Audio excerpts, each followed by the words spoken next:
Ah, quand c'est mou, c'est mou. Bon, l'épisode du jour, eh bien, c'est un petit test plaquettes. On a testé les plaquettes BBB spéciales e-bike. Donc, faute de pluie, on a trouvé de la neige pour les rendre humides. Pour vous montrer un truc, c'est que mouillée, elle couine. Une fois sèche, elle ne couine plus. Par contre, eh bien, forcément, si vous roulez sous la pluie, ce sera compliqué de voir des écureuils. Mais si généralement vous roulez sous la pluie, il y a peu d'écureuils qui sont de sortie. Donc voilà, quand je dis que ça fait du bruit, voilà ce que ça donne. Alors forcément, hein, vous roulez dans une flaque, ça a le même effet. Mouillé, c'est brillant. Si vous roulez dans un lac, ça sera pareil. Donc à un moment donné, il va falloir faire abstraction du bruit. Et surtout, eh bien, nous on a eu l'occasion de tester ces plaquettes dans un frein dans lesquels ils sont autorisés. Forcément, les plaquettes adaptables sont plutôt très mal vues par les marques de frein. Dans un frein SRAM, on monte des plaquettes SRAM. Dans un frein Shimano, des plaquettes Shimano, etc. etc. Donc là, c'est pas de rouler que ça va me sécher les plaquettes, hein. Voilà, ça reste bruyant. Il va falloir quelques freinages et surtout une montée en température pour que ce bruit plutôt très désagréable, qui a rien à voir avec un jeu quelconque dans les roues, des disques mal serrés ou encore les roues mal serrées, non non du tout, c'est juste que la plaquette, eh bien, elle rentre en vibration tant qu'elle est mouillée et surtout tant qu'elle n'est pas hyper chaude. Alors nous, ce qu'on a remarqué, c'est que moins on freinait, moins ça séchait vite. Plus vous serez sur les freins, plus ça séchera vite. Donc à un moment donné, eh bien il va falloir se motiver à tout planter si vous voulez rouler en silence. Pas de choix. Sinon, il va falloir supporter ce bruit un peu de temps.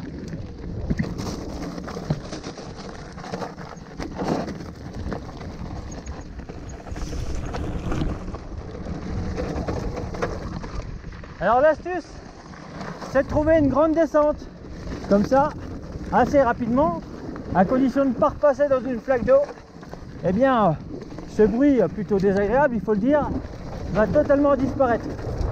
Et une fois que le bruit a disparu, eh bien il n'y a pas de souci, hein. Il y a du mordant, elles sont efficaces à souhait, le dosage reste précis. Après, en termes de température d'utilisation, eh bien ça va plus chauffer qu'une plaquette à ailettes, forcément, puisqu'il n'y a pas les ailettes. Ah, vous avez entendu? Encore un petit bruit, c'est pas terminé.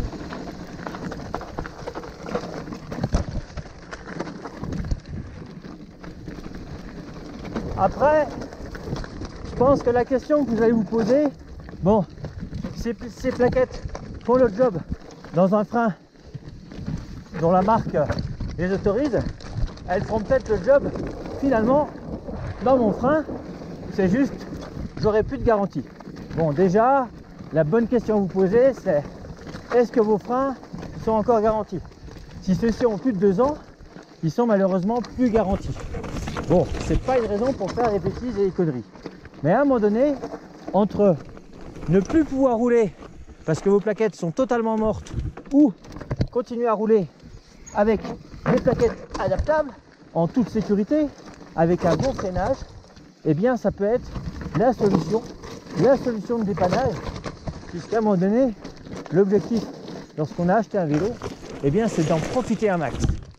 Donc forcément, eh bien ça peut être un choix entre guillemets raisonnable pour pouvoir profiter de sa machine plutôt que de la laisser au garage.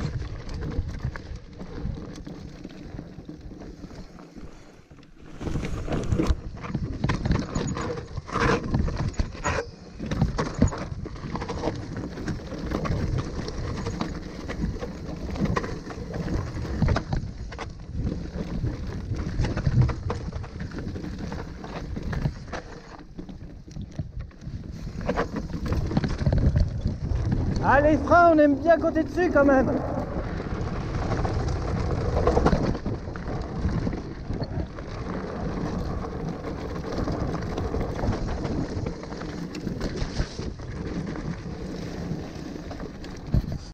Donc voilà, si vous cherchez une plaquette de qualité qui ne se décollera pas entre le support et la garniture, eh bien cette plaquette e-bike est certainement une très bonne solution. Dès l'instant qu'on accepte qu'en termes de bruit, eh bien, elle soit un peu plus bruyante qu'une plaquette d'origine. On ne peut pas tout avoir, mais si les plaquettes d'origine, les délais c'est 50 semaines, à un moment donné, il faut pouvoir trouver des solutions si on veut profiter des sentiers.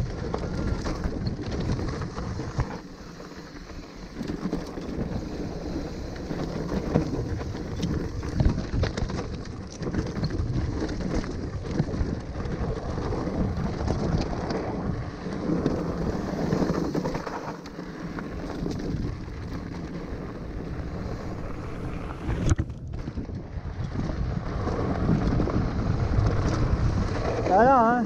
Il n'y a plus de bruit, hein, et c'est efficace. Hein. Ça freine fort, il n'y a pas de souci. Hein.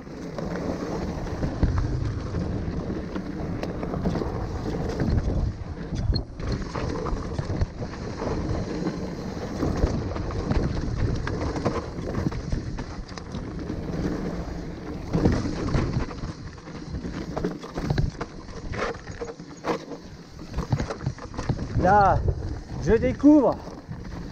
Alors, je découvre pas totalement puisque des mégas j'en ai fait 14. Par contre, là on est sur le parcours de qualif ou le parcours de repli. Et les qualifs, c'est arrivé bien après les premières éditions. Mais du coup, parcours intéressant puisque en termes de dénivelé, on a été très vite dans la pente. Et pour solliciter les freins et surtout les plaquettes, eh bien c'est le genre de parcours un petit peu idéal, surtout quand on roule en dehors, parce que là c'est pas le moment de s'en mettre une, il va pas tarder à faire nuit et passer la nuit en montagne blessé, c'est pas ce qui se fait de mieux.